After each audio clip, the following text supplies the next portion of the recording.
O Bradesco divulgou um lucro recorrente de 4,28 bilhões de reais no primeiro trimestre de 2023, o que representa uma queda de 37,3% em relação ao mesmo período do ano passado.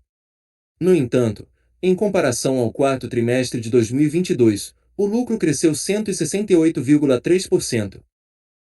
O consenso Refinitiv previa um lucro líquido de 3,596 bilhões de reais para o período. A margem financeira total do Bradesco no primeiro trimestre de 2023 recuou 2,4% em relação aos primeiros 3 meses do ano passado, alcançando 16,653 bilhões de reais. A margem com clientes aumentou 7,3%, atingindo 17 bilhões de reais, mas caiu 2,9% em relação ao quarto trimestre de 2022. Já a margem com o mercado do Bradesco ficou negativa em 312 milhões de reais entre janeiro e março de 2023. A carteira de crédito do Bradesco fechou o trimestre em 879,28 bilhões de reais. O retorno sobre o patrimônio do banco foi de 10,6% no trimestre. As provisões para empréstimos inadimplentes, PDD, caíram 36% em relação ao quarto trimestre de 2022, quando o banco optou por provisionar o total de seus créditos com Americanas. No entanto, a PDD expandida do trimestre ficou em 9,517 bilhões de reais, um aumento de 96,8% em relação ao primeiro trimestre de 2022.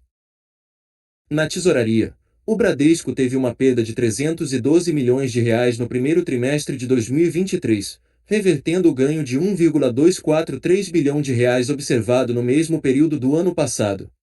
Por outro lado, esse resultado é 61,1% melhor que o do quarto trimestre do ano passado, graças à melhoria dos resultados na gestão de ativos e passivos. O banco afirmou no balanço que a margem com clientes apresentou crescimento de 7,3% em relação ao primeiro trimestre de 2022, refletindo o aumento da carteira, a diversificação do mix de produtos e o desempenho positivo dos juros na margem de captação. Na margem de crédito, essa dinâmica não se repete na comparação com o quarto trimestre de 2022 devido às ações de revisão das políticas de crédito e o maior rigor nos modelos de concessão, que visam a melhora do perfil de risco da carteira, e, como consequência, têm produzido efeitos nos volumes e spreads de originação, bem como no mix da carteira. Além disso, no final de março, os ativos do banco somavam 1,864 trilhão de reais, um crescimento de 8,1% em relação ao mesmo período do ano anterior e de 1,8% em 3 meses.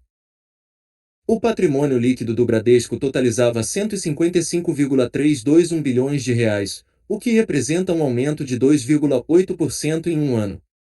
Como resultado, o retorno sobre o patrimônio líquido do Bradesco no primeiro trimestre foi de 10,6%, uma queda de 7,4 pontos percentuais em um ano, mais um aumento de 6,7 pontos percentuais em um trimestre.